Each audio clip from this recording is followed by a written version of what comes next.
Hi, welcome. So we're going to, seeing that it's 7:03, we're going to go ahead and call the meeting to order. First, I just wanted to thank everyone for coming out. I see a lot of new faces here tonight, and I think that's great. I'm glad the word got out, and I'm glad you guys are here. And I just wanted to sort of set the tone for the evening. This is a very, think of this as a very informal, very casual event. We're here to hear your input, and we really appreciate you guys coming out and sharing it with us. The meeting is going to start with a brief introduction of the plan, of the draft plan that we have in place, and we'll sort of walk through what we've developed for it. And then after that, we'll open it up to public input. We will take questions from you guys, and we'll ask that when you have a question that you wait until we are able to recognize you, and we'd like to pass you a microphone, a wireless microphone, so that everyone in the room can hear you, plus it'll help us to record. Which brings me to my next point, which is Chelmsford Telemedia is recording this, so I just want to make it understood that Chelmsford Telemedia is recording it. And if there's anybody else that's recording the meeting, if you just please let me know. I don't see anyone else, so we're good to go. Any questions on how we're going to move forward with this meeting? None? Seeing none? Great. Okay, well, thank you all again for coming out, and like I said, we'll try and get through this short presentation that'll talk about the plan that the committee has put together with community input, and then after that we'll open it up to public input, and then we'll just take it from there. Oh, and one other thing. If at any point you feel a little bit hangry, there's plenty of cookies and plenty of water. So help yourself. And don't feel like you can't stand up and get something or walk around the room. This is a very casual, and we're all here for the betterment of the park, and we all recognize that. So please, enjoy yourself and let your thoughts be known.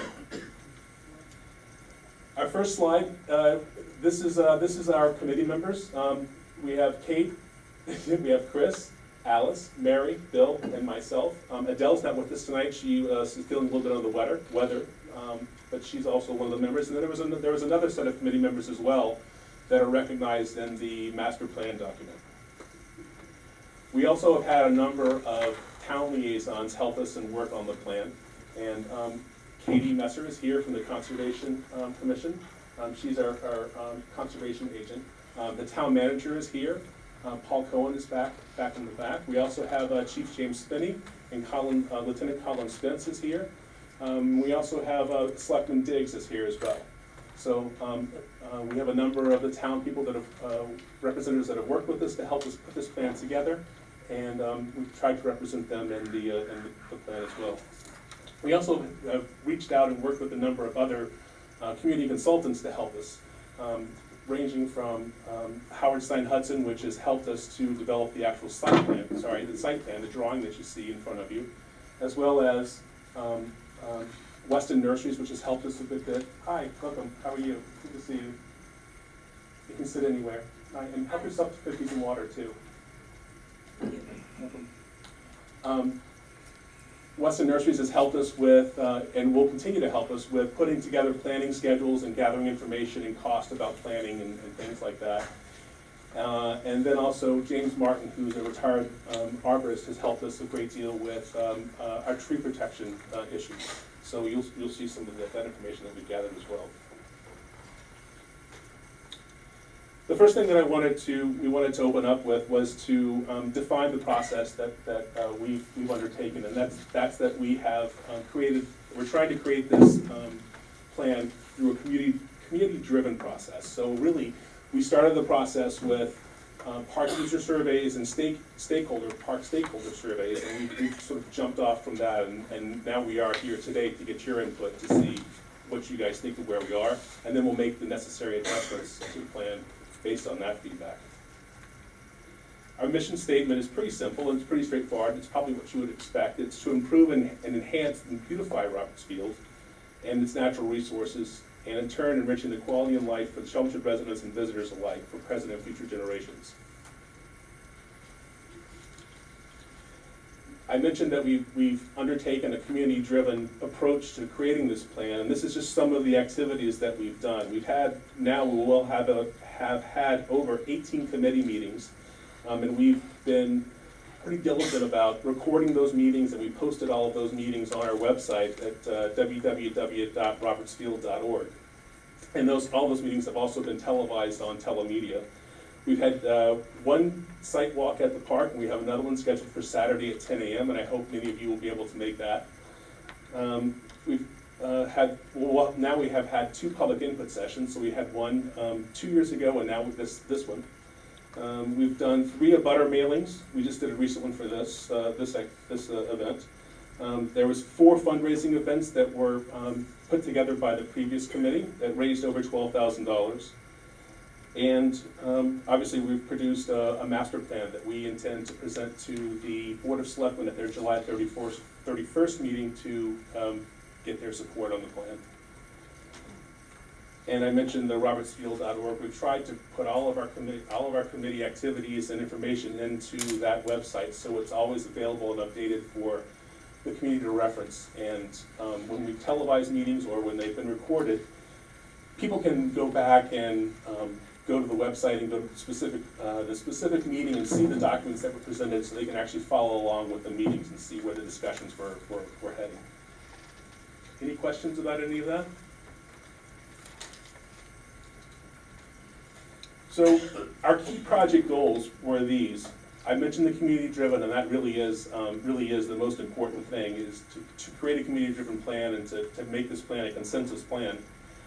The main reason why the committee was started at the beginning is to replace the playground. It's reached the end of its useful life, and that was really the impetus for starting the committee to begin with. Also, the athletic fields that were built in the 70s need improvements and need to be replaced, the backstops. We need to serve a variety of community groups. We need to maintain the neighborhood family-friendly appeal of the park, and that's a big core issue, and I think that's probably one of the reasons why I see so many new faces tonight, so I'm really happy to see you guys here.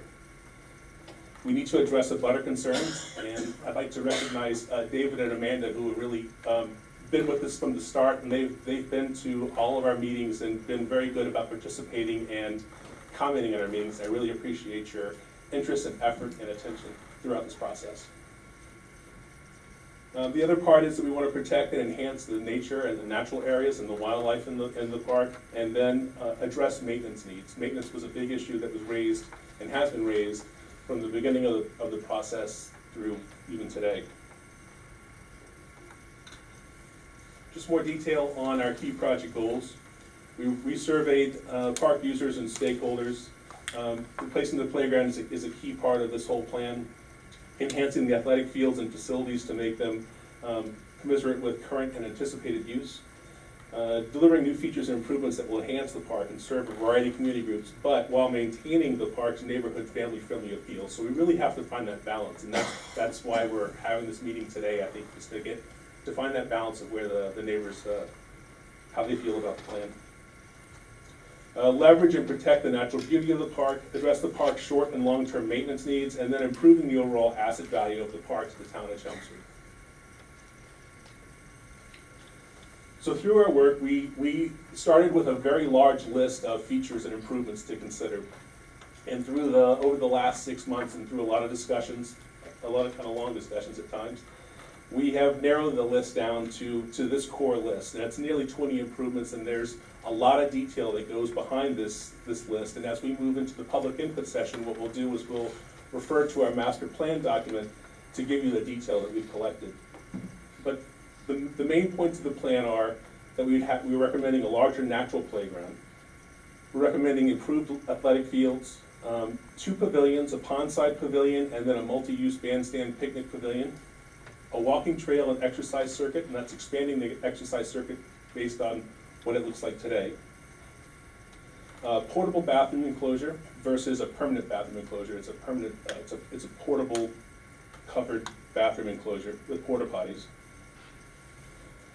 Expanded upper and lower parking lots, slightly expanded.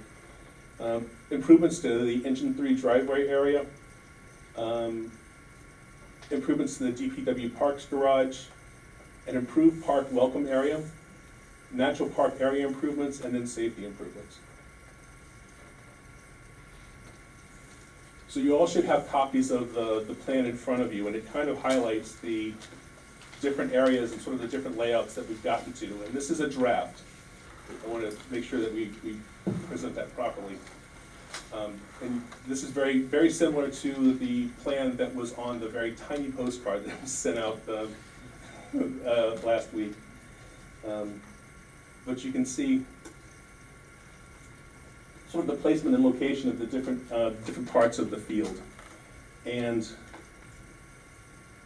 the playground here, we've flipped the location of the soccer lacrosse field. We're going to refer to it as a lacrosse field because lacrosse is committed to being a stakeholder in this project. And I also want to recognize John Gump, who is the president of Chelmsford Youth Lacrosse, who was here today. Hey, John. So we flipped the location, and the thinking behind that was that that would open up the interior views of the park. So it would put the backstops closer to the tree line, so you'd have more of an open view in the middle of the park, from left to right and front to back. So we've got playground, 2 baseball fields, lacrosse field, the 2 pavilions. This is the one larger community bandstand multi-use pavilion here. This is the smaller pondside pavilion. I think I'm pointing at it here, right there. Upper and lower parking lot. There's a little bit of an extension of parking here. There's a little bit of extension of parking here.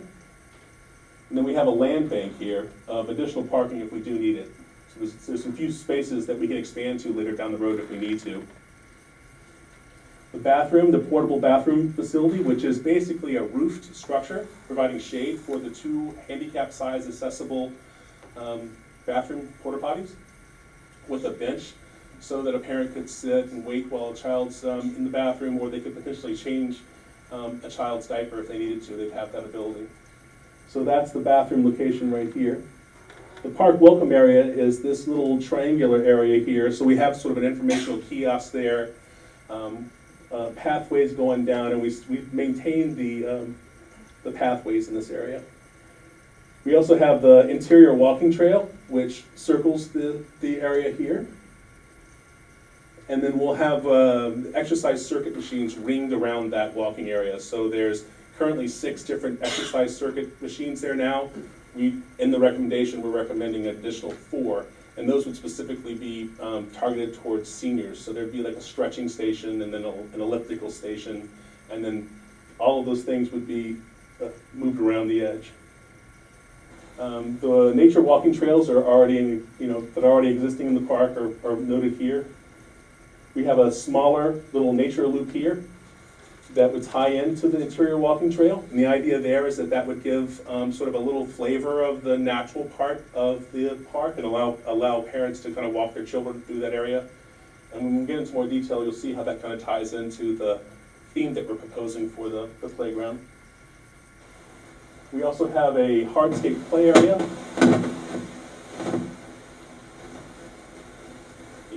Adjacent to the fire station. And that includes a single basketball goal. And then there'd be kind of a hardscape play games painted on the asphalt. So kind of similar to what you would expect to see in an elementary school, with Foursquare and hopscotch and those kinds of things. And the idea there was that the drawings of those things would be sort of in a style that would tie into the fire station, so kind of pull the fire station into the theme and the design of the park. We have a hydro-seeded roadside mix of perennial flowering plants here that would replace the grass that's there now. So it would take about 3 years for the perennial flowers to consistently bloom, but the idea there is that it would give you that burst of flowers in that full area, plus it would cut down on the maintenance for DPW because it would only require an annual mowing, whereas now they have to mow it probably once a month or so. Anything that I'm just calling out on the plan? We've got several different gardens, swale gardens or rain gardens that are located throughout the park. One new one here that would pick up some drainage from this asphalt area here. One new area here, and this is in a typically wet area of the park, so that would really be more of a rain and swale garden, and then another garden here, and then another garden here. Anything else? So part of our, as I mentioned, part of our charge is to provide as much protection from sound mitigation for the abutters as we can. So we have a bermed area here along the side of the playground with budget for sound mitigating landscaping plans that would help to cut down on the noise that's going to come from the playground and then the interior of the park. So that whole area is a sound mitigating landscape area. Anything else? And we'll have more detail. If you have any other questions, you may have forgotten something, we can always go back to it. I got a question about the Yes. source field. Is there going to be a fence around it, or is it just open? We actually had a discussion last week at our last meeting about that. It would be open. In the budget, there is now an item for a safety backstop net. That because the goal of the lacrosse goal would be about here, right? So that's going to be the shots that are taken are going to be taken towards the playground. The playground's going to have a fence around it, a perimeter fence around the entire area with the entries in the front and back. We haven't talked about it. There will be an entry area here, but we talked about possibly putting in a safety net here, similar to what they have at McCarthy, which is black poles with sort of mesh screens. John, did you have any thoughts or comments about that? Yeah, I know one of the things in regards to the field is the backstop, which we have at both ends. And also, this field is primarily used for U9, which is K through 2, and U11, which is grades 3 and 4. So the velocity of the shots is somewhat minimal. Right. And with the grass, it usually slows it down. So there's not too many balls at that age that go behind the goals at high velocity. But we would basically, with the netting, we can protect, anybody walking behind them. Okay.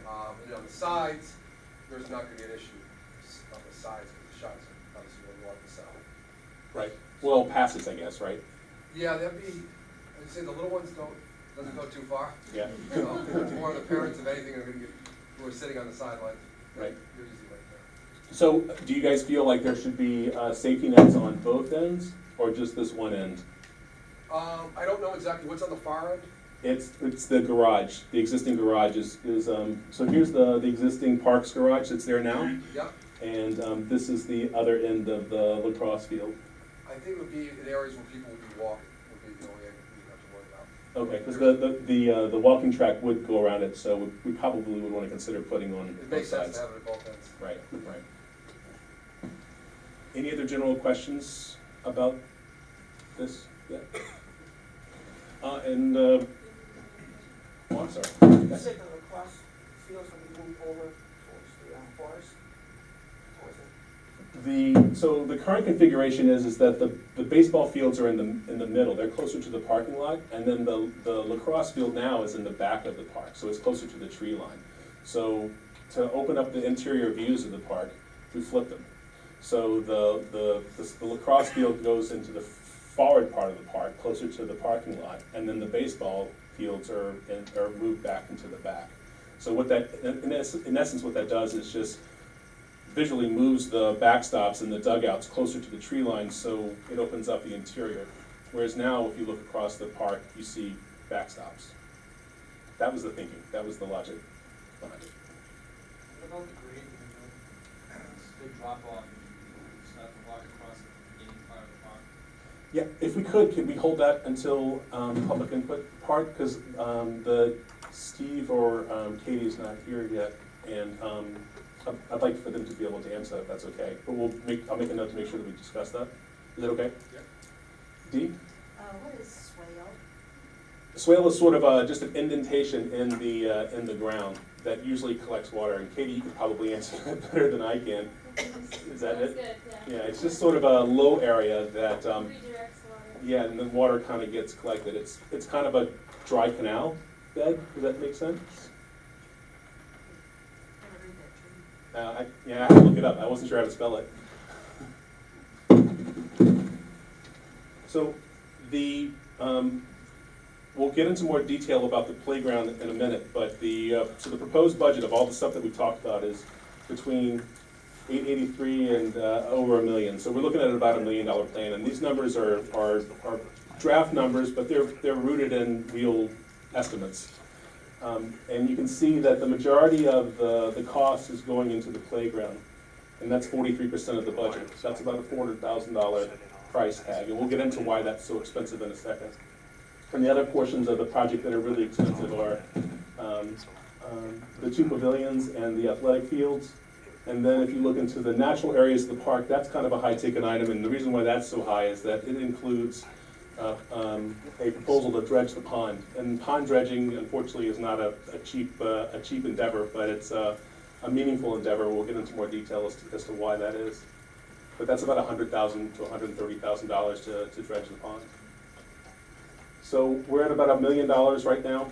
And we've tried to add in the annual maintenance that we've estimated to take care of the structures and improvements that we've added. And I'll also mention that this $1 million we felt like was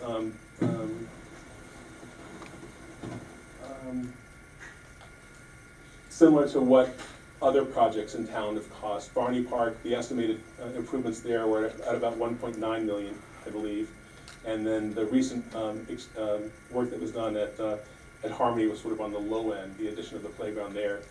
That was over $100,000. We can get into the details of that later, but it's sort of in the middle between those two.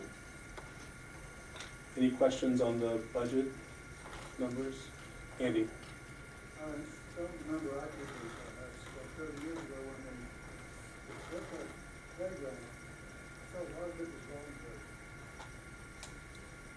but Yep. now we're paying. We'll get into the details. It's a very good segue into this next slide. We have a community build component in the playground, but really what's driving the cost of the playground is what the community's asked that it would be built as, and that's that it would be universal, it would have universal access, that it would be ADA compliant, that it would be larger, and that would to be able to implement that really requires two things that are very expensive: ramps and poured-in-place rubber. And poured-in-place rubber is might be somewhere between $25, $30 a square foot, compared to $4 a square foot for mulch. So in order to make things accessible, you have to use the poured-in-place, but yet it increases the cost so much. So we'll get into more detail on that. One important thing to point out is that we're really not qualified to design the playground. So what we've tried to do is we've tried to define the maximum footprint of the playground. We've also tried to define a realistic budget for what it would cost to build that playground. And then the execution and the design of the playground will be done through the bid process that the town would take after the funding and the implementation schedule is created. So we're looking for a larger playground footprint. You saw we were at about 1/3 of an acre before, and we've expanded the maximum size of the footprint to be at about 0.89 acres. And our expectations are that footprint the design would incorporate the trees and all the natural stuff that's there now, but it would be a mix of natural play structures as well as manufactured natural play structures. And we're proposing that the playground have a natural theme that ties into the natural parts of the park, that like the nature trails and the things that are going on all around the park. We'd recommend that it has open views, it's ADA compliant, it has universal design, and that universal design is the part that I mentioned with having access with the ramps and the poured-in-place rubber. A separated toddler area, a segregated natural grassy area that kids can kind of run, frolic, and play in, and the way that the industry folks describe it is that a place where kids can sort of get in touch with nature. We've budgeted for 2 shade structures with 2 picnic tables each inside the footprint of the playground, but that could be converted to covered benches. But basically, it's just a budget placeholder to make sure that there's shade structures available inside the playground itself. Perimeter fencing, I mentioned that earlier, around the front and with front and rear openings. To your point, Andy, we have a community build component built into the budget. So what that would do is we'd be able to have volunteers come out with supervision from the playground contractors over a weekend, or 2 if it's hit that. Have volunteers install all the equipment, and that would give us a savings of about 18%, and then we could take that money and then roll it back into buying more structures, right, or buying more poured in place areas. So we try to leverage that value. And then finally, there's been questions about, we want to reuse the engraved bricks that are there and in place now, and then also try to reuse that, that entryway, that covered bridge entryway that enters into Friendship Park.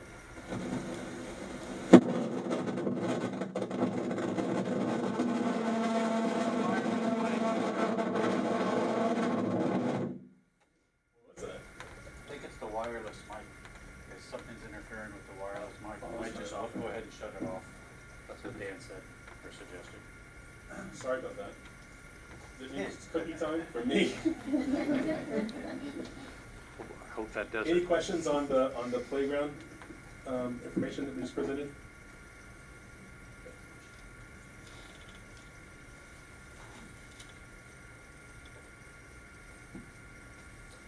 So we've tried to answer some of the questions. At the last public input session, there were questions about what's the impact going to be on the butters. We've tried to answer some of this information, and we'll present more detailed information that we have when we get into the public input session. But we've tried to look at the athletic field usage. We will look at the parking lot usage through a traffic study.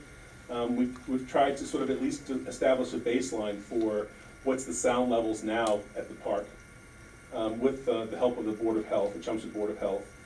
We're also trying, we have some information on the current commitments for the bandstand usage of what the Chelmsford Community Band is suggesting that they would use it for. And then other Chelmsford schools as well.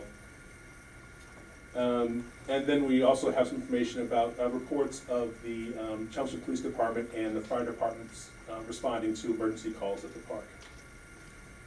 We definitely believe that these improvements are going to increase the usage of the park. I mean, it's going to be a nicer playground, so more people are going to come. There's no question about that. And having the Chelmsford Community Band Summer Series there, which they've committed to, is obviously going to be an increased usage as well. There should not be any demand for neighborhood parking. That was one of the concerns neighbors had, that they were afraid that people would want to park on the streets, and there shouldn't be, because we haven't seen a need for additional parking, but yet we're actually adding in more spaces into the plan. The effect on drainage, the town and Howard Stein Hudson have both said that there shouldn't be an effect. There should be no effect on the drainage of the property, but they're going to provide a point of view on that. And then I mentioned earlier that we have added a landscaping and plan design, and that would be the berms that we mentioned in the earlier site plan. And we also would recommend that when the playground's designed, that the layout of the playground is laid out such that the heavier used areas and noisier areas, if you will be pushed further away from the abutter's property. So that would be factored into the design of the playground. And then if we could design it so that there would be landscaping that would sort of help to buffer that, that would be part of the design process as well. And those are all included in our expectations in the master plan. We've included a budget for using Arborvitaes and the Berms, and that's really just a sort of a budget holder. We would work with Weston Nurseries and also anybody else that would be willing to, for instance, Jim, to help us put together a plan that would be long-lasting and effective. So we don't want to put something in there that's going to potentially die out the next year or have holes in it. So we want to try to make it work and put the landscaping, the sound mitigation landscaping in places where it makes the most sense, where there's open areas now or where the houses are closer. Maintenance is a big issue and has been a big issue at the park. What we're gonna recommend is that we establish, the town establishes a Roberts Field Advisory Board, that one of their charges would be to complete a detailed park maintenance plan.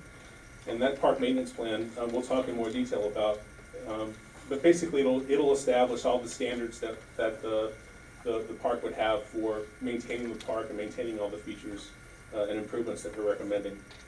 We'd also recommend that the town file memorandums of understanding with all the stakeholders, and we've identified these 5 stakeholders: Chelmsford Youth Baseball, Chelmsford Youth Lacrosse, the community band, the Friends of Roberts Field, which maintains the natural areas of the park, and then any new gardens that we take on. We want to establish an understanding with them of what exactly their responsibilities would be for those gardens.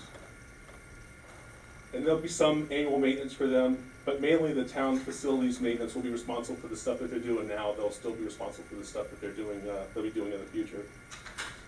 And then we also recommend, this is kind of important, especially consider the multi-use pavilions and any other new usages, that the town, or the facilities department specifically, would schedule any kind of activities that are going on there. Can you say that again? So right now, the way that the athletic fields, the Chelmsford schools are responsible for scheduling the games and the way things map out there On school property only? at Roberts Field too. So they're responsible for that. So what we're recommending is that the facilities department takes that responsibility over, and then they also include, scheduling the multi-use pavilion use and bandstand use as well, or anything else. Because there's generally folks that, because I do work with Friends of Roberts Field, I get a lot of emails from people saying they wanted to, like the stargazing event that just happened there with Chelmsford High School last weekend. They were wondering if they could use the field. So I generally forward the information over to Kathleen Canavan, the facilities director, and then she works out the schedule. So what we're recommending is that they assign a particular person to handle that schedule. Any questions on maintenance?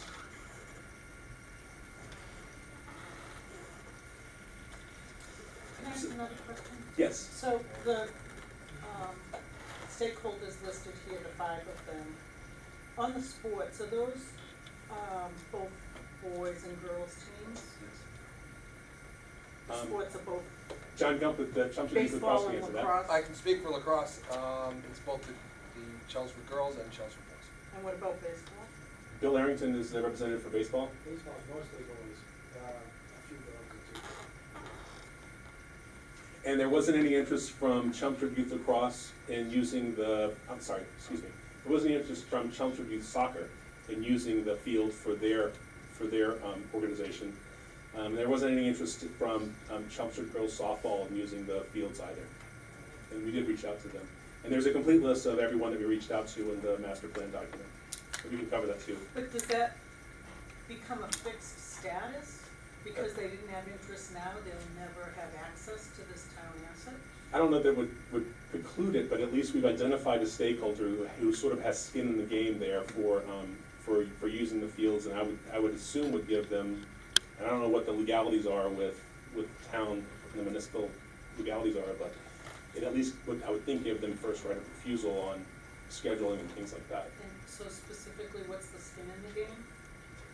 That would be whatever the cost-sharing opportunities are that they undertake, as well as the maintenance opportunities that they would undertake. And we can get into those specifics later. We can ask them specifically. Thank you. Doesn't that exist today? It does. It does. Any other questions? Yes. How many seasons, I would say, is it 3 seasons sporting for lacrosse and baseball, spring, summer, and fall, or? Can I let them answer that? Bill, do you want to answer that question? This is an Ellie. Baseball, it is spring, summer, and fall. Obviously, spring is much more used than summer. Bill, is that for the Roberts Field, or is that for the league in itself? That's for the Roberts Field. We're only talking about Roberts Field. Those you use spring, summer, and fall? And then for lacrosse, John, could you respond to that? Yeah, primary use is April and May, finishes the first week of June. There's potential for the fall, which is probably about 4 weeks, depending weather dependent. So that'd be the primary timeframes. But the primary season is dependent on snow, is sometime in mid-April to the first week of June. And it's on Sundays, is the games, when the games are played. And Is that parking loop, snow shoveled off that in winter? it's plowed off, Shoveled off? yes. As is the area, the drive area behind engine 3 as well, it's plowed. Well, that's really good, because in the winter, I know from my son, they play winter football. Right in the snow, when they come back from the football, from the college break.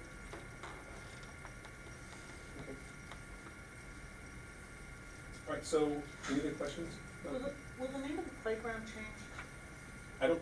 We haven't talked about that, but I don't believe so. I think that's really, If I can put a stake in the ground, I'd say I'd vote for it to not change. yeah, I would I'm agree with you. old enough that I remember the community, the neighborhood group that put all the effort into building that, and it was really a significant fundraising effort, and with the bricks, as you know, it's nice to hear you retaining them, and a very small contribution from the town at the time.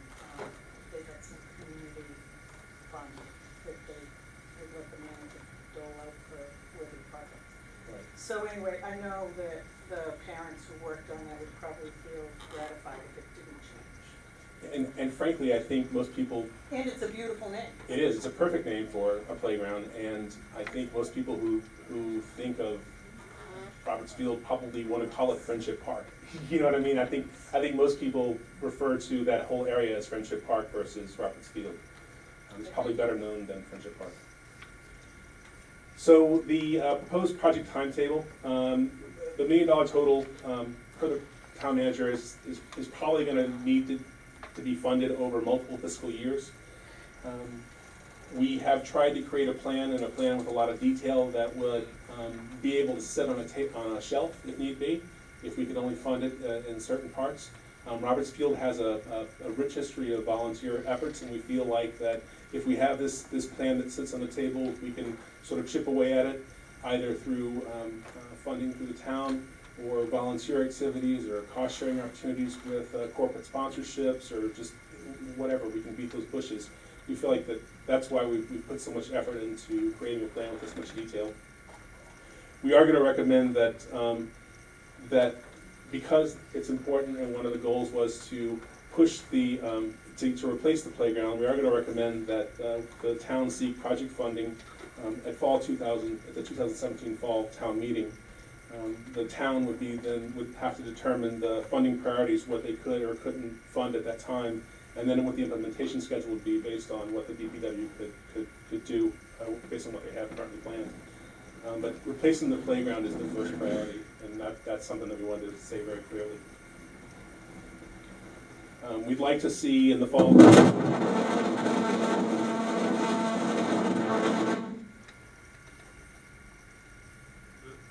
The wireless mic, I think it's sitting on top of the box. Or did you move it? Yeah, this is off. That's So I off? think it's this one. So I'm just going to talk. Is your phone sitting right next to the thing? It's off. No, it's not. So I don't. We'll go about that. We recommend that in the fall of 2017 that the town go through the bid process that we talked about for the playground, and then potentially in the late fall, early winter, they could prep the playground area to get it ready for equipment installation in the spring and the summer of 2018. We'd like to see then the remaining master plan project schedule to be determined by the town.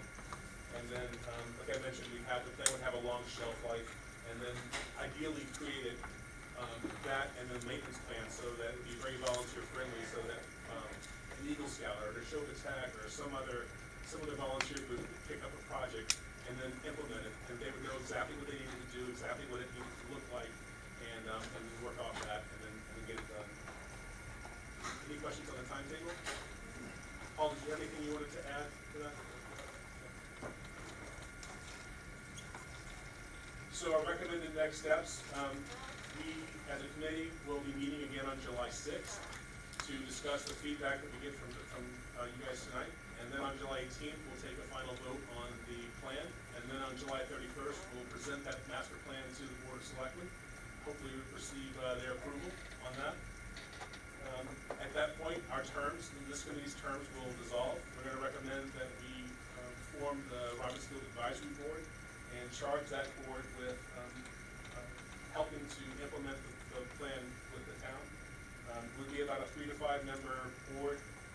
It would provide continuity with all the work that we've done with the new advisory board. Part of the charge, as I mentioned, would be to explore cost-sharing opportunities, and that might be corporate sponsorships, grants, donations, all of those things. And then to coordinate the volunteer programs. We meet as needed, and then we also maintain our liaisons with the Conservation Commission and also the Board of Selectmen. We seek, as I mentioned, we recommend to seek partial funding in fall 2017, and then prep the playground in the fall, winter of 2017, so there's minimal disruption for kids playing, and then begin construction in 2018.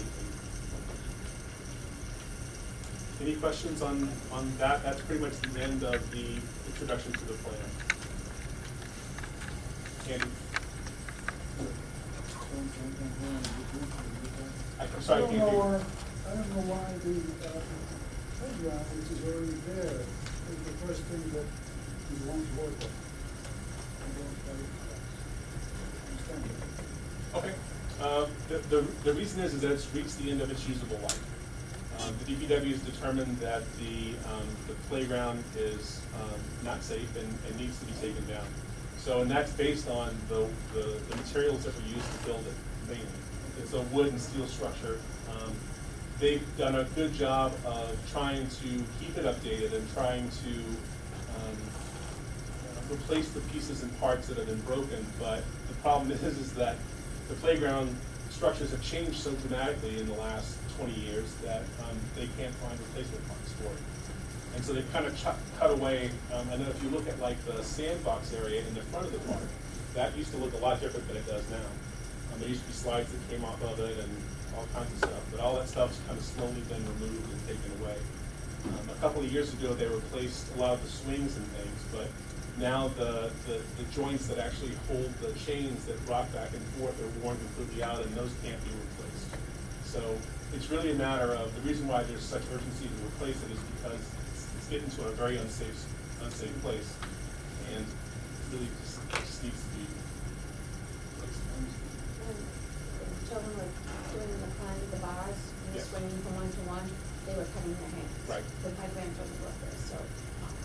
Those monkey bars, and they had plastic sleeves on them, and the sleeves stuck to the things, and they split, and then they got sharp, and they. So they really need to be completely replaced. And the DPW has determined that there's no pieces and parts of it that are really reusable, so it's pretty much a start from scratch. It served its purpose. We've had 3 plants down there. It was like my outdoors garden club was the original garden club that started this whole project. In fact, I personally watered the 2 big trees there, and we planted plantings, 7. Which two? Right, the one right outside the gate. And Yeah. and Oh, nice, very nice. And when the fire station came, I would take my little bucket, gather it over. We share that, we share that experience. He gave the ages of the lacrosse, was the same age as apply to baseball? Yes. 12 and under? Yep. And that's one of the things that we feel like is it's a nice, it's a nice continuation of the park, because it is a younger kids park, it's a family park, it's a neighborhood family friendly type park, so that was something that really worked out well, I think, for the thing. Okay. It's a 6 feet wide walking path. Yes. Why is it going to be asphalt? The DPW said that that would provide, would be a lower maintenance issue. And I know that it's been expressed that a permeable material would be easier on joints, and it would be more consistent with the natural theme of the park as well. We've asked the DPW for information about the maintenance, but we haven't had a chance to discuss it as a committee yet. We were planning on discussing that. They were gonna bring that maintenance discussion to the table on July 6th. So it's how the budget sort of started, and we just hadn't had a chance to address the permeable walking trail since then. Did you guys have anything that you wanted to add to that discussion? Does that answer your question? I'm sorry. Yes. I just want to add a couple of your comments would be 6 foot wide. You know, I spoke at the meeting last week. Not only for health reasons, but you support you the right nature themes, playground, and natural paths. Asphalt's not nature. And the fact that you're gonna open it up now to skateboarders, rollerbladers, bicycles. It's a little over a quarter of a mile. You can see potential hazards there with people walking in carriages, elderly walking on the pathway. I just think asphalt's a bad idea. I told you that in your meeting, and I know that there's a lot of people that are concerned about this. So I noticed you changed, or somebody has changed the notes to now include asphalt, where it didn't include before with that natural pathway going around the perimeter. Just to be, yes, make it clear, because there was that discussion at the last meeting. I wanted to make sure that at least for this plan that's being presented today, that it includes asphalt, only because we haven't had a chance to talk about the permeable, and we also haven't gotten the cost for the permeable to include in the budget as well. So like I said, we intend to talk about that at our next, our July 6th. And there's 2 sort of little satellite trails that are included, and those are intended to be permeable. Those are the forest loop in the rear, and sort of the bottom area of the park. And then along the pond shore, there's a permeable trail there as well. So starting sort of where the information kiosk is behind the fire station, traveling down along the shore of the pond and then connecting into the walking trail as well. Those were intended and discussed to be smaller permeable walking trails. We haven't talked about the asphalt part yet, but I understand the concerns. Well, I think also, just so everybody's aware, in the last meeting, I don't know, is Katie here? She's at a meeting. She has said that whether it's crusher fine, natural material, or whether it's asphalt, it's still be ADA compliant. Yeah, and like I said, we were just waiting to get we'd asked Steve Youngling from the DPW for a perspective on what the impact would be on maintenance, because one of the issues that we're trying to balance is not putting something in that's going to require a ton of maintenance, right? To try to not overburden the town with that. So we'd asked him for a perspective on that, and that's what we're waiting for. And then as well, a cost for the crusher fines compared to the asphalt costs. But she did include the sort of the way that the crusher fines are built on the notes section, so you can kind of see at least how they're built. I'm sorry. Let me just interrupt just one second. I'm sorry. Apologies. I haven't been following my own rules. So we're in the public input section. If I could just ask that before we ask a question, if you could just say your name and your address so that we can record it for the public record. And then anybody that's already spoken, if you could just, if you speak again, if you would just please let us know, that'd be great. I'm Mercedes Bynum. This is my husband, Dan Bynum. We're residents of 6 Thomas Drive, previously where Tom used to live. And I just had a question about the band. I read or saw in one of the videos you guys were talking about like a band location, but I don't see the location on the map. So it's right on the side. It's right in front of the playground.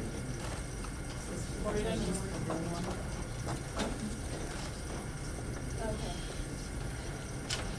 Okay, so that's where the band is going? Or they would perform if they were there? I'm sorry to say, I'm going to pull up the map so I can show you with the laser pointer. I apologize for the delay.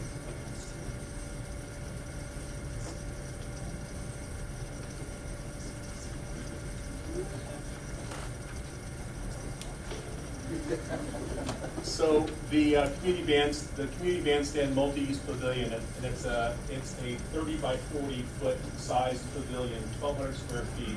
And the reason why it's that size is that we provided a stakeholder survey to the community band about their interest in hosting performances here, and that's the size pavilion that they requested. They also requested that the pavilion be placed on this side of the park. They primarily wanted it up here originally, and the reason why is because they didn't want the setting sun in the performers' eyes. So that's the reason why it's on this side. We originally had the pavilion in this general area here, but it really just didn't work with the lacrosse field. It was too close to the lacrosse field, and there wasn't really enough room in here for the pavilion to be placed and then to have people watch the performances through here, especially if you have the safety nets on the lacrosse field right in front of it. So it got moved down to here. And then the other pavilion is here. The community band doesn't have any interest in playing at that pavilion. And it would primarily be a picnic pavilion. It's a 20 by 28 structure, budgeted that way. And it would allow and provide seating in the winter for skating. It's positioned so that it's close to the other fields and then, primarily close to the pond. So the idea there is that we tried to add features and improvements that would draw people over to the other side of the park, because for a long time it's really been a park of one half. It's been pretty much the playground and that's it. So what we tried to do is to make the park whole. That's what it is. Performances, I'm sorry, could you? is there gonna be like any cutoff times? Not gonna be, doing all-nighters? So everything it would still maintain a dusk to dawn. It'd still be a dusk to dawn park. Dawn to dusk. We're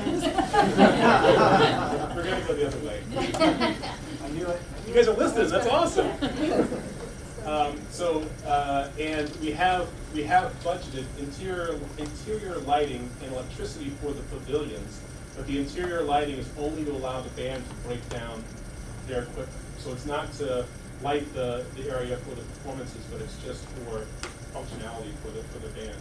We've included interior lighting on the pond side as well, but that's something that could be altered if that posed any issues. But we felt like, at least from a budgeting standpoint, it'd be better to have it in now at this point than to pull it out. Yes, sir. Alan Friedman, 21 Jonathan Lane. Thank you for all the information. It's helping me to interpret the site plans, which I have found sometimes to be a little difficult to understand. So in that, to pursue what you've already brought up so I can understand it a little bit better, I see where the pavilion is located, and I understand that that's where the band will be performing. Where could you tell me where the audience is expected to be seated? Show me with the pointer. I would say in this area here. All right, I mean, I see that. And then there would no block, their vision would not be blocked by protective nets or backstops or things of that sort. That's what you were referring to before? Correct. And with the baseball fields specifically, they would have 15 foot, is that right, or 18 foot? 15, let's call it 15-foot backstops, and then 8-foot high dugout roofs, basically. But there would not be any fences in the outfield. So that wouldn't, you can see where here's that. So basically the fences would end here, the dugout would end here. Mm-hmm. So the only other question I have is, it does appear to me from the orientation that the audience would be facing west, so the eyes of the band would be protected and the audience will all be squinting. Oh well, we'll bring our sunglasses. Right. Was brought up in a meeting. Right. They need their eyes open to see the music. Both parts, 250 Westwood Street, that's the east side of the market. The long property along the east. I think what's worth noting here is that what you see on the plan, the baseball field, you will not see in the actual field. That is only the size of it. There's not going to be anything visible delineating the outfield. All you would see is the infield and the infield backstop. There's nothing but grass. So the plan is a little misleading in that way, it's just for size, but, so, it's actually gonna be, less structure than there is now. Baseball fields are now, include outfield fences that baseball actually says you don't need them, they don't need a foul pole on them. So it's only gonna be the actual backstop and not that. Thank you. David? David Nelson, Committee for Western Road. So we've participated in a number of the committee meetings. We personally feel that the band aspect of the pavilion really belongs in the town center. That's the heart of the town, the center of the town, and that should be the place where the band should do their performances. That's just our feeling. In the last meeting, we had the impression that it would be a limited 6 to 8 performances over a short period, but we also recognize that the committee has reached out to other town groups, gauging their interest of using the band for theater and other types of activity. And so our fear is that it will grow significantly and have a meaningful impact on the abutters. It's not something that, once it's there, it's there. And we cannot say, no, you cannot use the bandstand. And so we'd really like the committee to strongly consider that, not to make the bandstand as part of the Roberts Field improvement. And also, the budget could use some relief. It's certainly a large line item within your budget. It's about $100,000 for the 10%. Right, so it's about $100,000 all in with including the storage for the community band and then that particular bandstand. And from my perspective, I think that it's important to look at it as, we have a commitment from the Chelmsford Community Band to perform for 6 to 8 performances, but they've discussed having food trucks at an event, and I would expect that, if folks went to that and they had performances or scheduled those kinds of performances, they may want to do the same thing. So I feel like it's important for us to, look at it honestly, and that this really does open up the park as a performance venue, to your point. And just to clarify your earlier comment, that I did reach out to Christina Whittlesey, who's the performance director. I don't know the exact title, but it's the person who directs all the concerts and musical and performing things at the schools. And she was very, she saw it as a great opportunity for the schools to do dawn to dusk performances as well. I want to second what David's saying. I think that, first of all, I want to say the other pavilion on the other side of the park, for a shade structure with different tables, I think is a great idea. And I don't have any problem with it. The one that's over near the playground, it's 20 by 30, 1,200 square foot, and that's basically the size of some of the bench houses. That's a big structure. And you said it, if it changes the use of the park from playground, ball fields, and cross field, to now a performance center. That the community band has always been in the downtown center of the park. It's been there for 40 plus years. I don't know why the interest would be to bring it out here, but it does change the dynamics of the park here, and it does add, especially to the abutters that are on that side, that already have the playground noise contended. And you can put berms in. I've been there for 20 years. I hear that noise from the playground crystal clear. Any day, that's great. I think we all got accustomed to it. But now to put a community band in there, other bands, theaters, everything else, you just change the whole dynamics of the park. And not only that, it's extra cost. It needs to be maintained. And surveillance as well, to make sure that after hours, there's not graffiti going on in there, and partying and everything else. Can I interrupt this for one moment? The community band they were invited to the meeting, they're not able to be here because they have a performance in Billerica, but they did provide a letter, and I don't know if Alice, if you wouldn't mind reading that for the record. It's dated June 20th, 2017, to the Roberts Field Improvement Committee. For more than 40 years, the Chelmsford Community Band has given a series of summer concerts on the Chelmsford Common, Penn and Puck. Both the full concert band, 60-piece wind ensemble, and more recently a smaller 18-piece jazz ensemble, have entertained audiences on Tuesday evenings through July and August. Unfortunately, there is no proper stage at the Common for performances such as these, and there is also no storage nearby for the instruments and other equipment, chairs, signs, lights, sound, etc., that we need in order to produce them.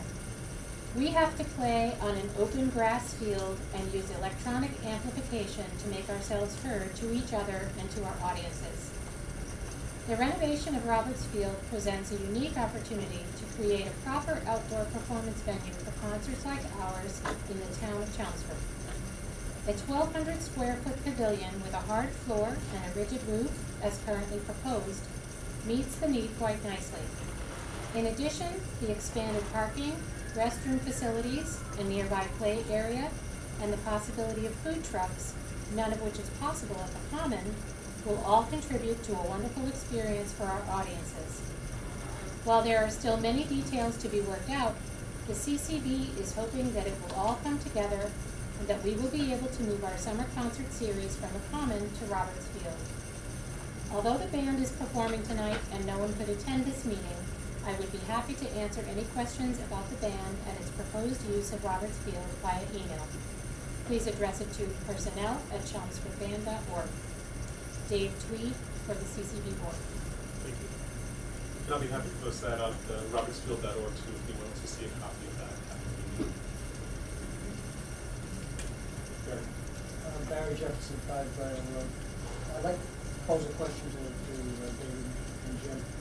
If, and I know we've discussed this in other meetings, but if the 30 by 40 foot structure were to be placed over on the other side of the field, would it change your opinion, or would you still feel pretty much the same way, even though it would be moved away from the I think that's, I don't really speak, but I think what I was told is if that's originally where it was thought to go, Right. the band didn't want to be there because it was somewhere in the clubs. So it's kind of a moot point because they wouldn't use it if it was there. That was the impression that I was getting. Yeah, that was the response that I was getting. No, I understand that, but the question that I really want to hear an answer to was, if those problems were solvable, they may not be, probably not, but if they were solvable, do you still feel the same way? And was this proximity to folks as others?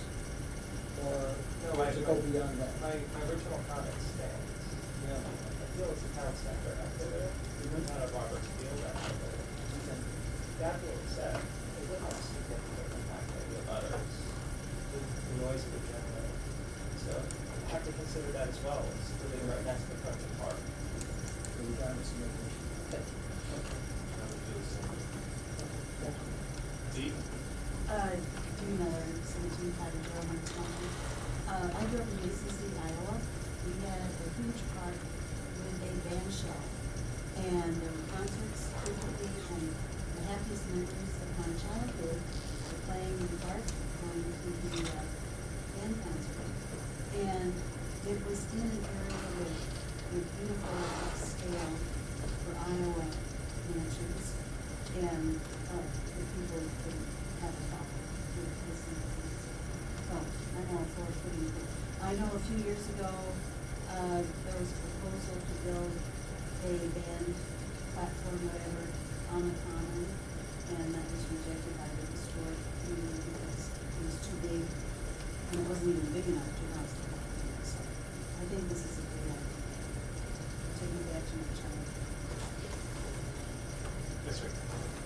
I certainly respect the opinions of the two gentlemen who live close to where the band stand is proposed to be. I'm a butter myself, and I can't put myself in their shoes, not opening the windows of my house and living where you live. But I would like to speak on behalf of the non-present band people, just to point out that the town center, I've attended many band concerts on the town center, and I see no reason that has any greater claim to be the location where band concerts should be held than the area of Roberts Field. the band concerts there are quite honestly not really satisfactory for all of the reasons given in the letter. If you've ever been in the audience there, and I have many times, the sound doesn't carry well. It simply is an inconvenient and uncomfortable venue. Providing an appropriate venue could, another thing has to do with the traffic noise that is in the town center and interferes constantly with the appreciation of the music. I'm not speaking about your inconvenience in your home, but I'm suggesting that if a compromise could be made or any kind of accommodation could be made between your wish not to have any band venue in the park and the exact thing that's proposed now, it would be nice if such an accommodation could be reached. I agree with the lady from Mason City that this would enhance and not interfere with the use of the park. Not saying that I wish your enjoyment of your home to be compromised. I still think it would be great for Roberts Field itself. Just add, at the last meeting, I proposed having it on the other side of the park, as a compromise, having a dual-purpose pavilion that we have, when the band's not using it 6 nights a year. We're talking about the Chelmsford Community Band, six Tuesday nights during the summer, we're talking about 6 nights. If it were on the other side, but what I was told was that's not an option for them. They absolutely are not even considering it. They don't want to be on that side of Roberts Field. It's either where it is proposed or not. Is that still the case? That's still, I really pressed them on it. I was, and the answer that they gave us was, and this is where the sun came in, the answer they gave us was the sun's gonna be in our eyes and the bugs could be a problem on that side of the field. And I addressed, well, your audience is gonna be looking at the bugs. And they kinda said, oh well. But, so, we understand. I'm listening to everybody's comments both ways, and I appreciate it. So, the more people can give their input would be great, because it's still in the air of what. Just, the one comment on that, having attended a number of the committee meetings, participation from the band in person, we have been in one meeting where someone has come. Yeah, they And hold. in fact, the committee had, right, 2 meetings, the committee had identified that we have reached out to them a number of times and asked for their input, and we were not getting satisfactory response. And That was they- between 2 meetings, yes. Right, they did come, and so, I'm not sure it's been out of interest with the band. I think right now, they have asked for what they want. I think that enough of the people in the town say they'd like to see them in another area, I think the topic would reconsider.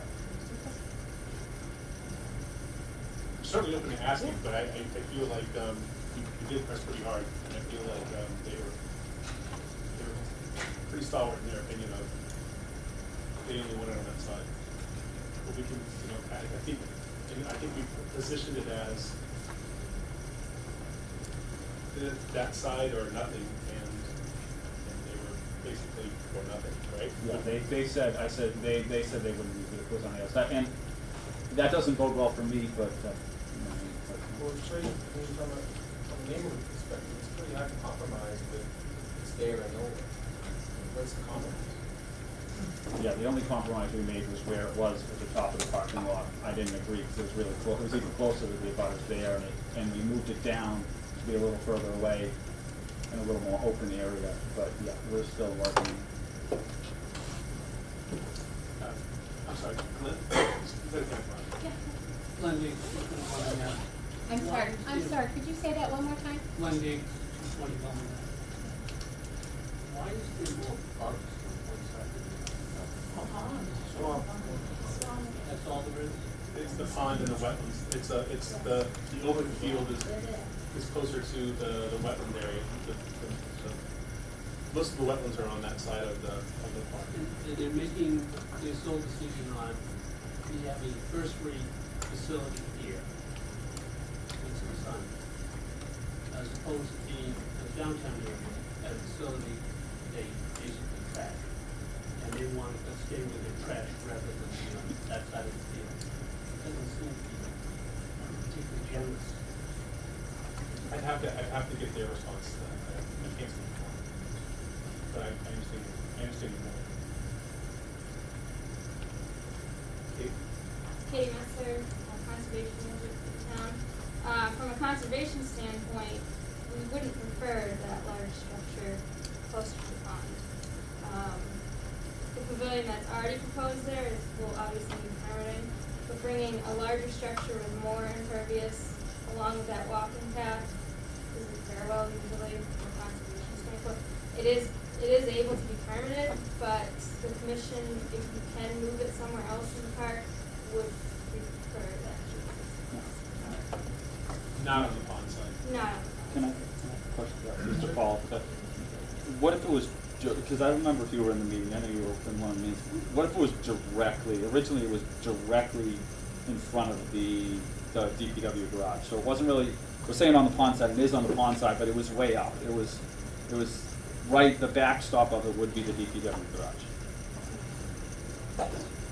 How would it fit in there? It would be facing down towards almost towards the baseball field. Across the walking path? The walking path. Mind the right area? Yeah, you're right there. It would be where the walking path is. I mean, it's all within the 100-foot state buffer zone. Oh, it is. It's not that it can't be permitted, it's just that Yeah. we have a 50-foot no-build zone either in the edge of the ponds and wetlands, so to fit it in there, Yep. it's something to consider. That area is wet too, so I don't know if you want to put people standing on the pond's edge. Yeah, they. For an audience, it may not be comfortable. Yes, sir. I just wanted to point out to the person who spoke, and I do understand what you're saying, but think about the activity itself and whether it can really be performed under those circumstances. I have not played in a community band, so I can't say for sure, just as I haven't lived in these people's homes. We live on Old Westford Road. But I do know that when the sun is shining directly in your face, if you're trying to do any particular sort of reading and interpreting music, I can well understand that if at the time of the day, the 15 or 20 minutes when the sun is shining right in your eyes, it would be impossible to have the concert. So I hope you won't think that it's only stubbornness, the only explanation for their objecting to having the sun in their eyes is stubbornness. I mean, if that is a major consideration, and I'm sure they are not raising it unless that's the case, then it may make it just an impractical place. You cannot read music and play your instrument with the sun shining.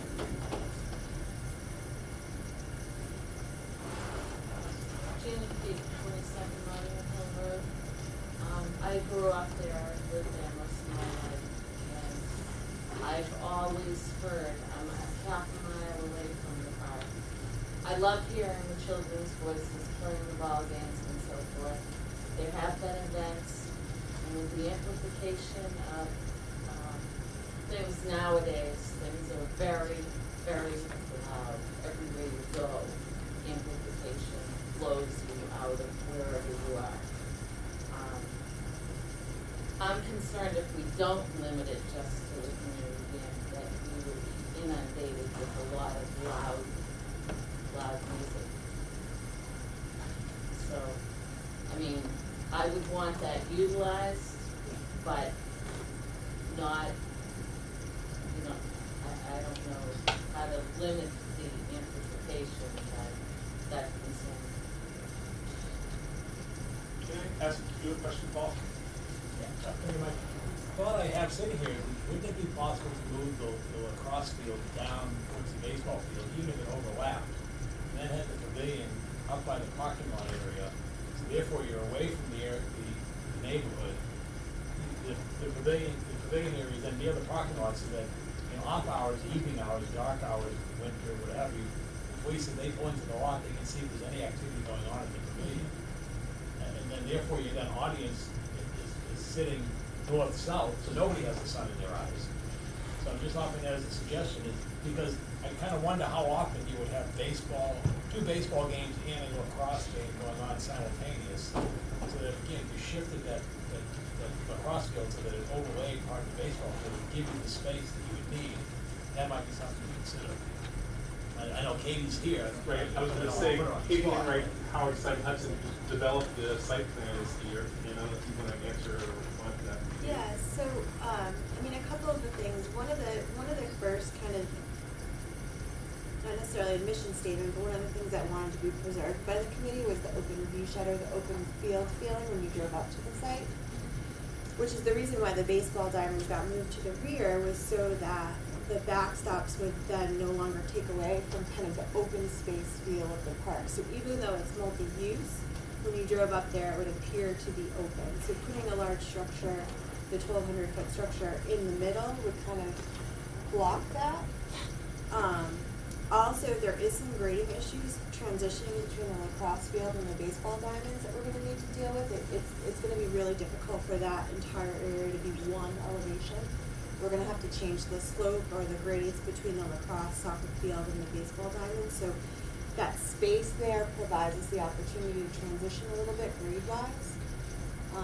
And that space has kind of gotten tightened up, but if we were to look at having the lacrosse field then overlap the outfield, there'd no longer be any room to transition grade-wise between those. And then we know already that it's gonna be pretty impossible to bring that lacrosse field down because of the location of the ledge being so close to the surface there, which means we'd have to bring the baseball diamonds up, which would mean a significant amount of fill. So we're looking to kind of keep a space between the two areas just so that we can take care of that transition. Yeah, because I think the question phrased right at the beginning, you love the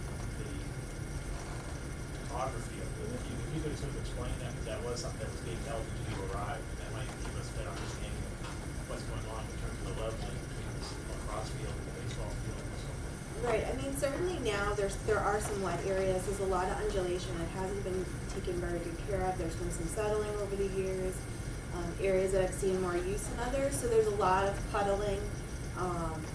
There is some ledge issues in the upper area where the lacrosse field has been located. So essentially, to regrade the whole area and get the slope consistent again, kind of rebuild those three fields so that they drain properly just by sheet flow off the site in the right direction, kind of create areas where the flow of water can go will help first and foremost, and then create the fields out of the proper material.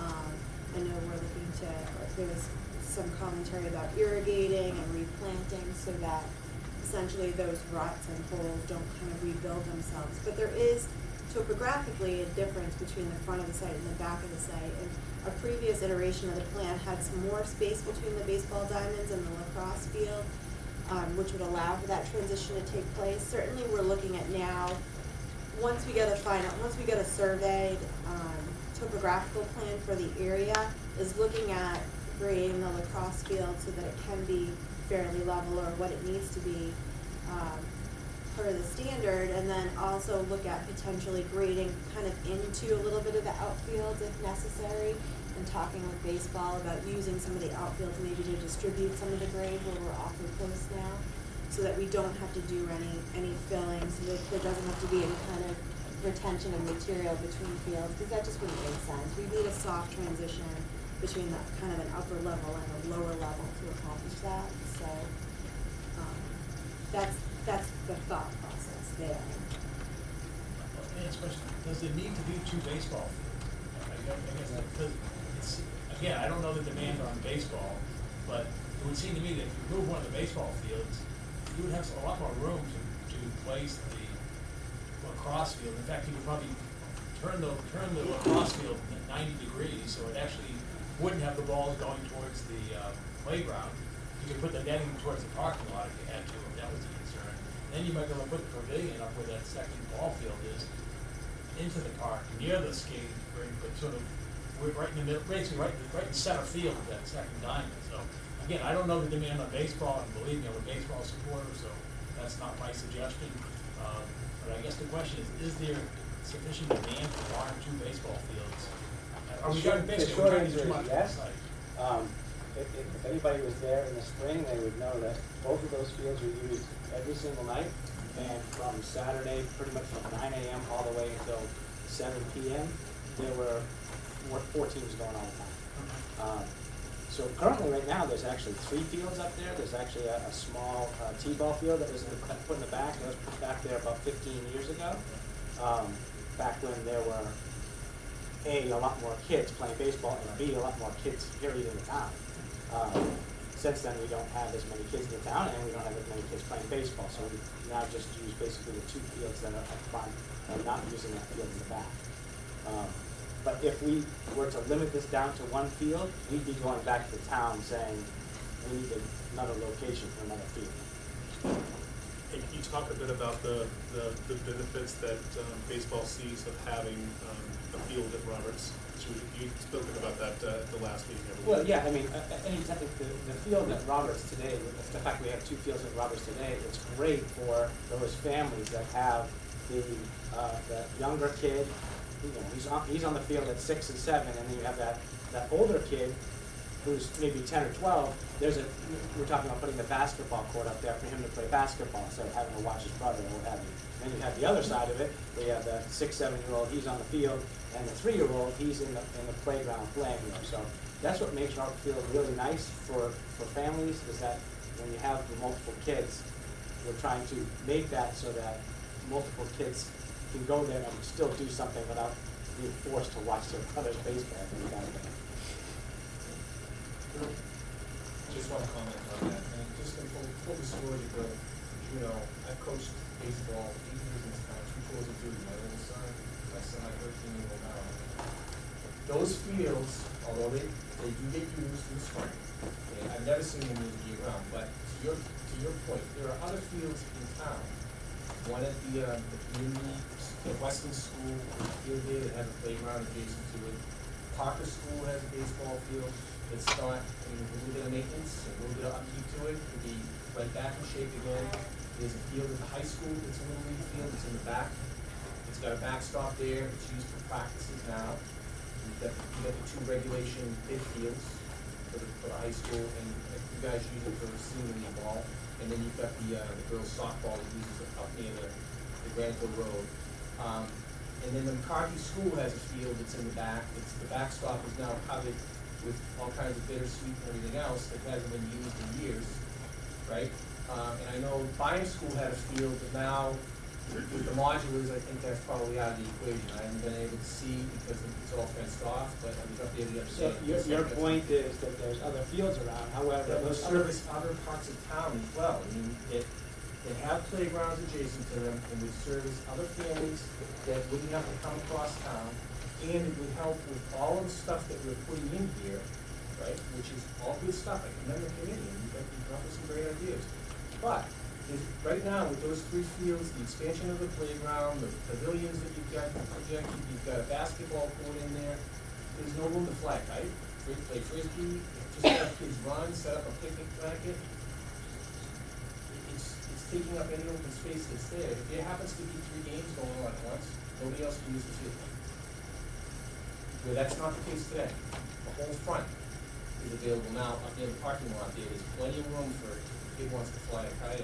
I like Paul's idea of taking 1 field out of the equation, moving maybe the lacrosse field and reconfiguring that, having a 1 ball field, and now you've got plenty of open space where people might want to use it for frisbee or kite flying or even just running around safely with their kids without having worry about getting hit by a lacrosse ball on one side or baseball on the other side. So one of the things that has been mentioned is that maintenance on the fields, and one thing for sure is the mowing of the area at Roberts does not get done in a timely fashion today. And the infield, we actually maintain with clay every single year, either in the fall or in the spring, depending on how things budget for us. Currently, right now, at the other suggested sites that you have, those are town fields. Chelmsford Baseball doesn't do anything to those fields today. Doesn't mean we can't. I understand that, but we have an agreement with the town to maintain the infield today, and that's what we do there today. We also have an agreement with the town to maintain high school 1 and high school 2 today. We also maintain the fields at 110 today. We even cut the grass at the 110 fields. At the high school, we do not. That's done by the town. But we maintain those fields, and that's what keeps those fields up where they're at. In this situation you're talking about, at Bynum and Parker and all those other places, those fields are not maintained at all, and not really cut either. I mean, that's a whole other story for another day. But I'm not opposed to not doing that, to just doing the one field. And if we want to do that, that's fine. Like I said, though, the only problem is I'm going to have to go to the town. Chelmsford Baseball is going to have to go to the town and say, I now need another field because this field is going to be taken away from me. I'll just end on this. It seems like if you're gonna have an arrangement here, it's gonna be stakeholders, they do the infield, and you're still gonna need the town to give this, just like the other agreements we talked about. If you did the Parker field, or you did the high school field, we already have 2 agreements for high school 1 and 2 now, we just said. Yep. Right? Buy them, wherever it is, it just seems like you could have the same deal that we have now in high school 1 and 2 and Roberts with the town. So as you know, in any sort of construction that you do, and you're dumping clay in one location, it's going to be a lot cheaper than having to go to multiple locations to dump clay, and then having to go to multiple different spots. So, again, not opposed to going to another area, but understand that's now an extra cost that's going to be on Chelmsford Baseball, if that's what they want, if they want to maintain this other field, if you follow what I'm saying. The other point I want to ask Katie, I don't believe even flipping the lacrosse field north-south is an option because of the grade, because lacrosse wants a flat field, right? It has to be a level playing field. Like it to be flat. And we can't, I don't believe we could make a full level playing field, if I've heard you correct. It would take a lot of fail, right? But you could, yeah, I mean, you could do anything, but it would take a lot, yeah, it would take a lot. Well, what's wrong with leaving the lacrosse field where it is today, and having one ball field where it is today? Instead of You could do that, but your proposed open area would be off in the right corner of the park, and I mean, for the kid that wants to fly a kite, there might be a couple, but I just don't see that getting much use at that point. I think that they would be so far away from everything else that's going on in the park that the majority of the kids would never find it. And for the little kids, what Bill mentioned in the playground part that isn't exactly clear, this is a pretty big playground area. It may not maintain this size when the bid comes in and the design comes in. This is our maximum area. But there is going to be a lot of space that isn't covered by wood chips in that playground as well. This grassy area is the proposal that has an area for kids just to run around and play within the playground. So we're not proposing we're taking away all the grass in the playground area. There's just a lot of demand within the committee to have a natural themed part of the playground with some hills or something else, and we're trying to incorporate that into the plan.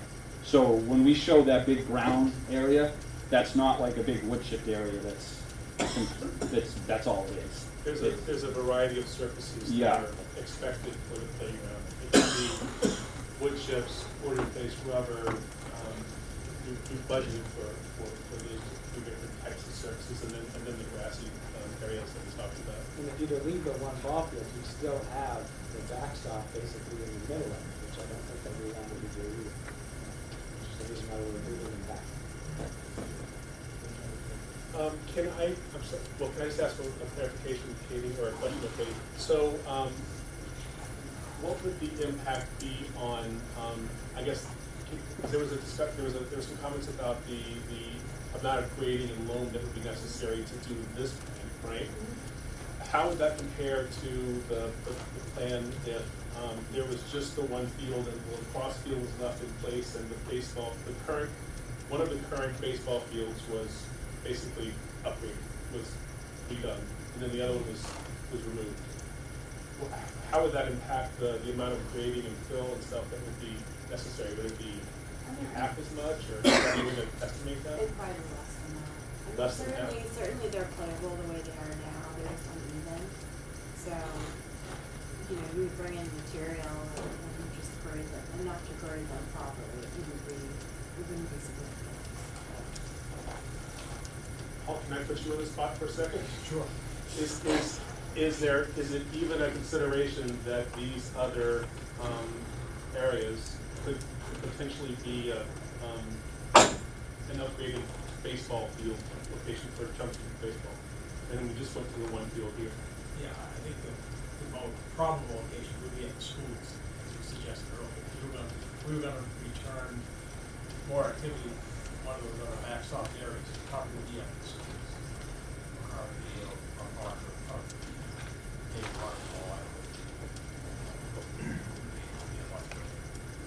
Katie? I just wanna refer back to, I know Steve Young may have written an email responding to the other school baseball fields. And had some information about the kind of the condition of each of them as far as whether or not they could be, I guess, resurrected to be played again. I'm not sure if you have that. I don't, it's kind of incomplete, so I Okay. hope he was gonna be here tonight to Okay. answer those questions we'd asked, or what we asked specifically what the impact would be on, the town's, maintenance schedule if we looked at other locations, and I hope that he'd be here to respond. Yeah, no, I remember briefly you did talk about buy-in and the fact that the modular classroom would take away from that field. I know he mentioned one or the other, whether it be center school, maybe had been procured and paid for by the PTO in particular. And then there was a couple other comments. So there were certainly kind of issues with each of them. None of them were gonna be easy, I guess. But, I didn't necessarily get that sense, but, I can see, I think what I'm hearing is that there's at least, it's at least an opportunity for the town that they would be willing to explore. Am I hearing you right? Yeah, you can see where it started about trying to way to move the pavilion in terms of trying to do some compromise, and I just again, brainstorming, and it almost seems like, you said, you're pretty much filling in all the space that was noted earlier in terms of the limitations on the site that you don't want to. And so all I thought was that if you looked at the current configuration and that's sort of looking at on Google Earth, if you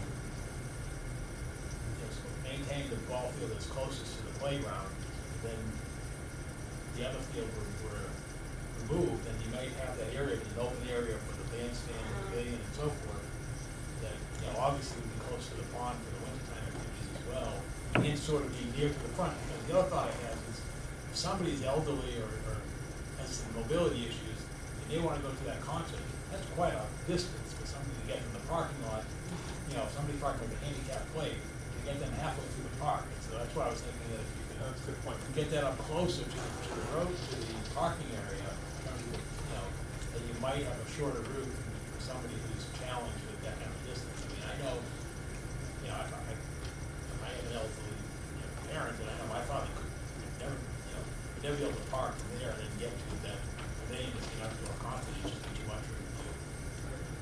So that was sort of my chain of thinking is that, perhaps, having that pavilion and seating area towards that, I guess, northeast portion of the park, might meet the summer and winter needs and also take it away from the neighborhood concern. Yeah, I must say, I don't quite understand where this concern about flying kite comes from. Not enough open space. This plan would have more open space than exists now. At the moment, baseball uses 2 fields and lacrosse uses 1 field, so that will be the exact same, except the fields will be, I find, more optimally located, because the backstops are going to be towards the very end and the very rear of the property. So those obstructions to flying a kite will be moved out of the way. And as it is now, it will be very rare that all 3 fields are going to be used at the same time. So I don't see any kid having, or any family having problems flying kites now if they want to do it, because it's not going to change. It's going to be, at most, on Sundays, there might be several days during the year where both baseball and lacrosse are using it, but other than that, there will be more open space. And in terms of the bandstand location, again, beer about us on the east side, my wife Margaret is on the committee, we have absolutely no problems with the bandstand anywhere in the park. From a noise point of view, because it's going to be a very limited number of events per year, only during daylight hours, and what hasn't been mentioned yet, the committee is also strongly opposed to any amplified music being performed there, to the point that in the last meeting we decided that there will be no electricity for an amplifier. That's not correct. So we reached out to them since the last meeting, and they responded that they needed 2 110-volt outlets for the bandstand. And they do amplify their music, and they were clarifying that the amplification that they use, their sound engineer tries to keep it even but not loud. And I don't know how to best That does change things, because when they did come, they said they have to use amplification in the center where we are now because of the traffic noise and the less than optimal conditions there. So it was presented at that time as unamplified wind lines. I didn't get that sense. I always had the sense that they were planning on using amplification, and they clarified that they did want 2 110-volt outlets for I just wanted to agree that if I were to take the improvements off the plan and just colored in the improvements that were there today, they take up just as much space. So it's just a reconfiguration, and it's correct. It's actually to create a more open field than currently existing today. Just to add on to that, on Sundays, baseball does not normally play. We use Sundays as our games. We had a game on Tuesday. We were going to shift that game to Sunday. Otherwise, we stay away from Sundays. So basically, on the weekend, there would always be a free, either the lacrosse side is free or the baseball side is free. Correct. I did have one question for the abutters mostly. We kind of, like you said, we snowballed into this talking about the placement of the pavilion. Would this actually even change any of the opinions that I've heard about whether you want a bandstand there or not versus one field or two? Just because we kind of got into things thinking that it was solving the problem, but I don't feel that anybody changed their opinion whether or not you put it somewhere else or not. It's still the same answer, correct? Yeah. So. Another topic, another topic? Yes, before we do that, can I just get one clarification? There was a question about putting some type of a performance restriction on the pavilion, correct? About just limiting it to the Chelmsford Community Band. And is that possible to do from a municipal code standpoint to put a limitation on a facility like that? I don't know. If somebody private wants to use it, we would limit that, just like a town common. It's a common area. That doesn't mean that somebody's going there for a concert. DPW does manage and schedules these type of locations. So we could say that only the Chelmsford Community Band can play there. Yeah. But again, that could be changed. I think that would be the concern, is that would be the position today, but X number of years from now, the sentiment of the board and the community can change, and you can say, oh no, we're going to expand the use because of the band. And taste and cultures change over time, so I think that was going to be a hesitation of the position that, it can never ever be used on any but 6 days. Okay. Jean Brown, 18 Mass Express, is it going to be dawn to dusk? Yes. For whoever's playing in the pavilion? The park is a dawn to dusk park, so. That's it. So there'll be no concert at 10:30, 12 o'clock, craziness going on. Because I can. Correct. And There's no craziness after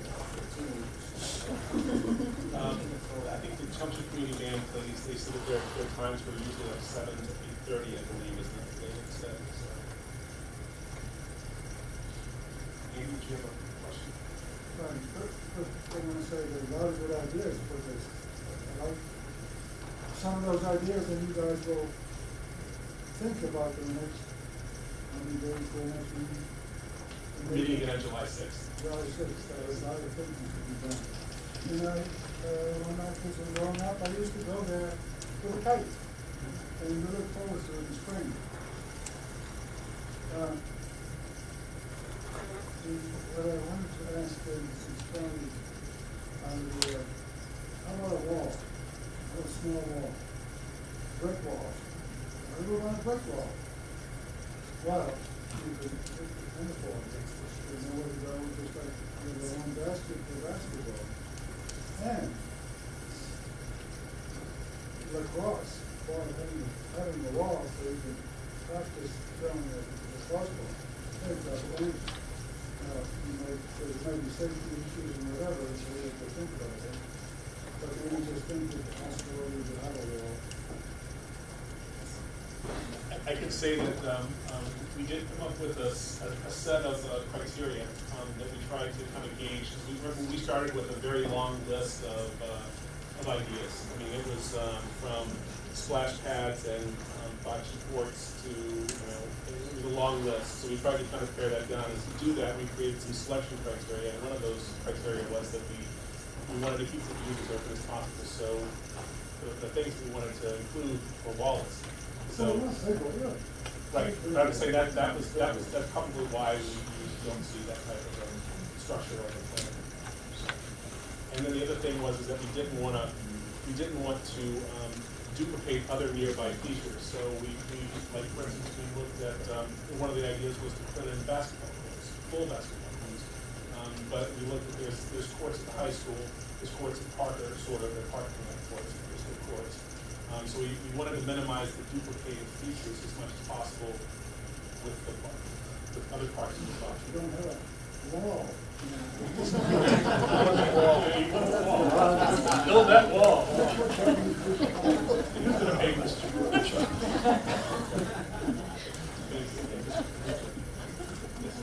Hi, Ian Gifford, 23 Chelmsford, up of North Chelmsford. So I know a lot about Bonnie Park in that area, and there's a lot of things going on, and they do have a full basketball court. I looked at just back in your pavilion thing, you appeared to have 113 parking spots looking at the chart. And I gotta believe, I've been there with my kids over the years when they were in Friendship Park to the baseball games and the P-ball. That's gonna fill up. Full with a concert. And my guess is you'll overfill. And what happens when you do that? I would think if I was working in the police department, I'd wanna know how that could be handled. Because I think 113 is not gonna help you. You're gonna be in trouble on the concert. So, but my question is, this is a 3-season plan. It's a great plan. For $1 million, you're gonna get a lot of stuff. But I'd like to see a 4th season for ice hockey and public skating on the rink with a pond freeze on.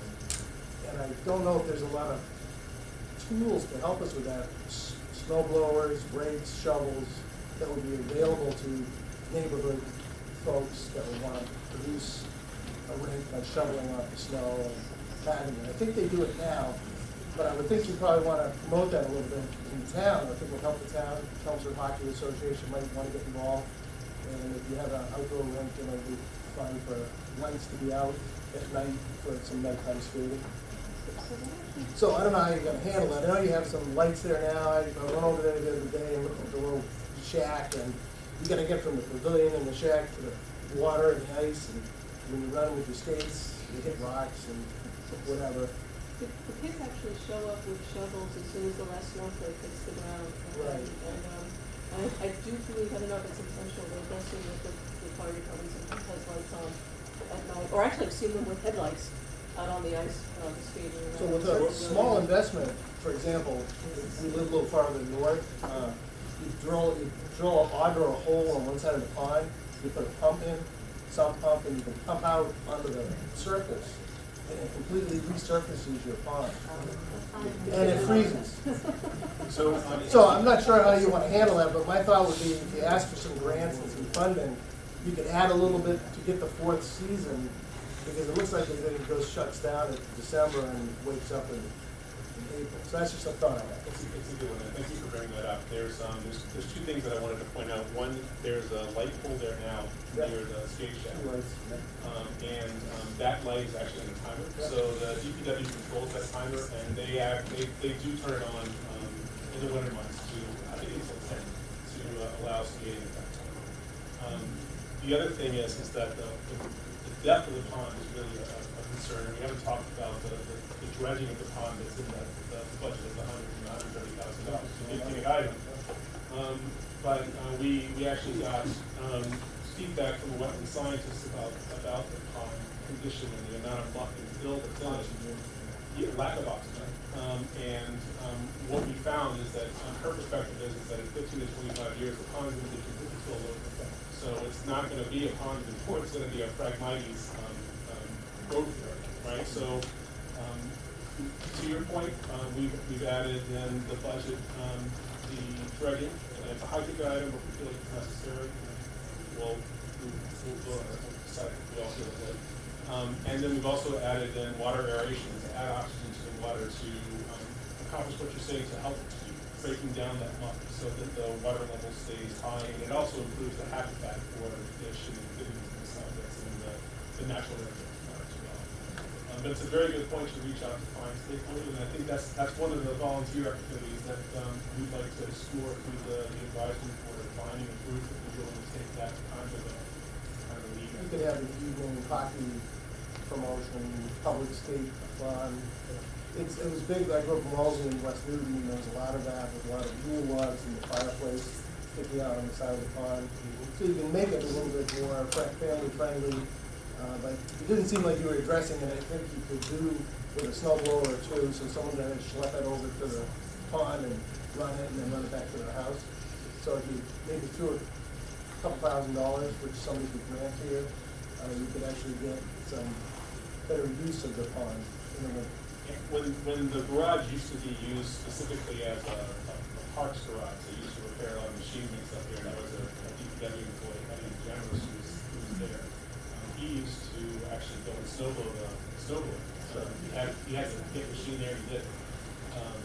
So it's, and then the fire department was actually also go out and flood it as well, right? So those things have happened, so I think what you're suggesting is very more formal is what I'm suggesting, versus what vicariously happens, somebody gets motivated. But if the town promoted it, it would be a good asset to add to your $1 million investment. And that was an issue that came across in the park user survey as well, that people wanted to see more emphasis on skating and improvements with the skating as well. So. Okay, thank you. You can stay your idea for cross-country skiing. Sure. Social, a little bit of